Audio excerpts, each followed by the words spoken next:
Those thoughts tormented her night and day. She hadn't been able to sleep for a whole month. The only thing she accomplished during this period was to quintuple the size of her enormous bedspread. Chencha came to shake her out of her rueful thoughts. She gave her a few pushes to get her into the kitchen. She sat her down in front of the stove metate and set her to grinding the spices with the chilies.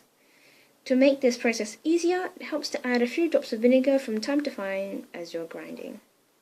Last of all, mix the meat finely chopped and ground with the chilies and spices and let the mixture rest for a while, preferably overnight.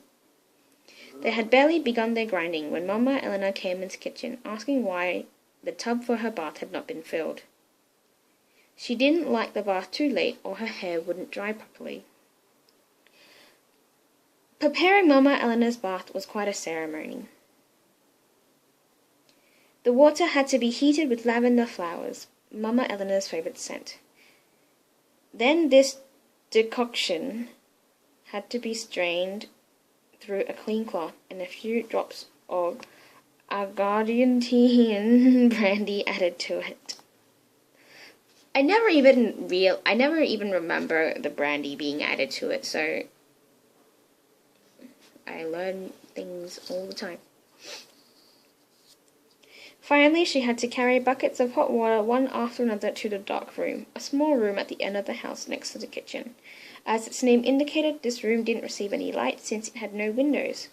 All it had was a narrow door. Inside, in the middle of the room, there was a large tub into which the water was poured. Next to it, there was a pewter pitcher for the aloe water used in washing Mama Eleanor's hair. Only Tita, whose mission it was to serve her until death, was allowed to be present during this ritual, to see her mother naked. No one else.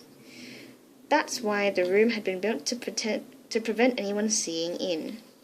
Tita first had to wash her mother's body and then her hair, and finally she had to iron the clothes that Mama Eleanor would put on when she got out of the tub, while Mama Eleanor stayed in the tub relaxing and enjoying the water. At a summons from her mother, Tita helped her dry herself and put on her warm clothes as quickly as possible so she wouldn't catch a cold. Afterwards, Tita opened the door just an inch so the room would cool down a little bit and Mama Eleanor's body wouldn't suffer from an abrupt change of temperature. The whole while, Tita brushed her mother's hair in the room, lit only by a weak beam of light through a crack at the door, which created an eerie atmosphere as it revealed strange shapes in the rising steam. She brushed Mama Eleanor's hair until it was thoroughly dry, braided it, and that completed the liturgy. Tita always thanked God that her mother only bathed once a week, because otherwise her life would be a real cross to bear.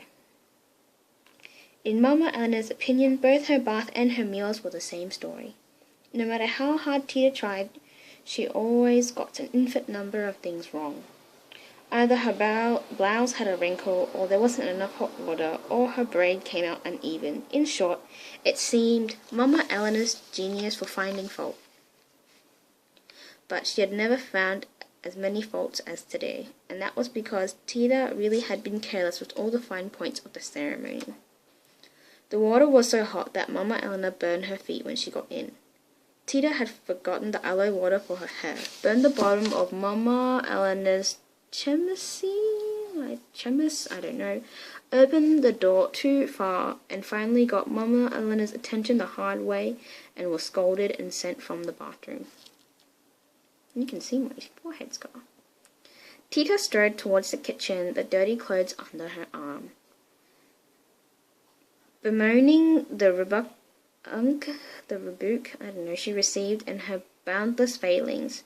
What grieved her the most was the extra work burning the clothes meant.